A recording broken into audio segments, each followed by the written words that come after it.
നമസ്കാരം.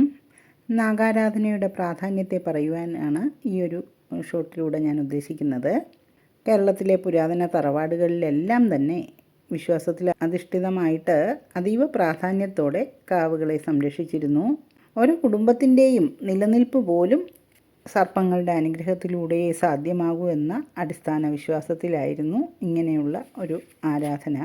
കാവുകളിൽ നാഗരാജാവിനെയും നാഗയക്ഷിയെയും സർപ്പയക്ഷിയെയും നാഗചാമുണ്ടിയെയും കൂടാതെ മണിനാഗം, കുഴിനാഗം, പറനാഗം, എരിനാഗം, പുലസർപ്പം തുടങ്ങി മറ്റ് സങ്കല്പങ്ങളിലുമൊക്കെ ഇത്തരം കാവുകളിൽ സർപ്പാരാധന നടത്തി വന്നിരുന്നു.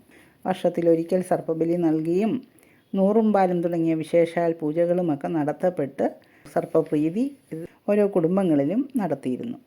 കാലാന്തരത്തിൽ കൂട്ടുകുടുംബങ്ങളായിരുന്ന തറവാടുകൾ പലതായിട്ട് വിഭജിക്കുകയും അതുപോലെ വിശ്വാസ ന്യൂനതയുടെയും ഒക്കെ ഫലമായി കാവുകൾ നശിപ്പിക്കുകയും ഒക്കെ ചെയ്തിട്ടുണ്ട്.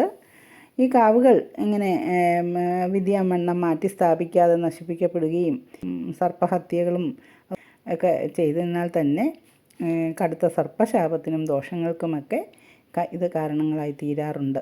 തൽഫലമായി ഇത്തരം തറവാടുകളിലെ സന്തതികൾക്ക് തലമുറകളോളം ജാതകദോഷങ്ങളായും സന്താനദോഷങ്ങളായും പലവിധ രോഗദുരിതങ്ങളും അങ്ങനെ തുടർച്ചയായ പല ദുരനുഭവങ്ങളുമൊക്കെ ഉണ്ടായിക്കൊണ്ടിരിക്കുകയും ചെയ്യും.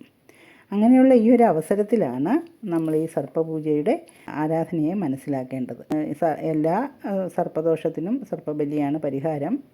പിന്നെ നൂറുംപാലും, അഷ്ടനാഗപൂജ, പാൽപ്പായസ ഹോമം, ജീവഹാനി സംഭവിച്ച സർപ്പത്തെ ആവാഹിച്ച് മുക്തി വരുത്തുക, അങ്ങനെ തുടങ്ങി അനുയോജ്യ പരിഹാര കർമ്മങ്ങൾ ചെയ്ത് ദോഷനിവൃത്തി വരുത്തുകയാണ് വേണ്ടത്. ഇതൊക്കെ ആചാര്യന്മാർ നമുക്ക് പറഞ്ഞു തന്നിട്ടുമുണ്ട്.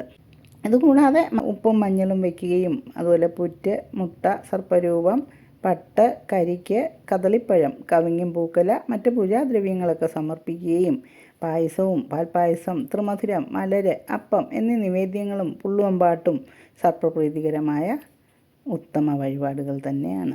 ഇങ്ങനെയൊക്കെ സർപ്പപ്രീതി വരുത്തുകയാണെങ്കിൽ ആരോഗ്യവും സന്തതി പ്രാപ്തിയും ഒക്കെ ഉണ്ടായി കുടുംബത്തിന് ഐശ്വര്യം വരും എന്നും മനസ്സിലാക്കുക.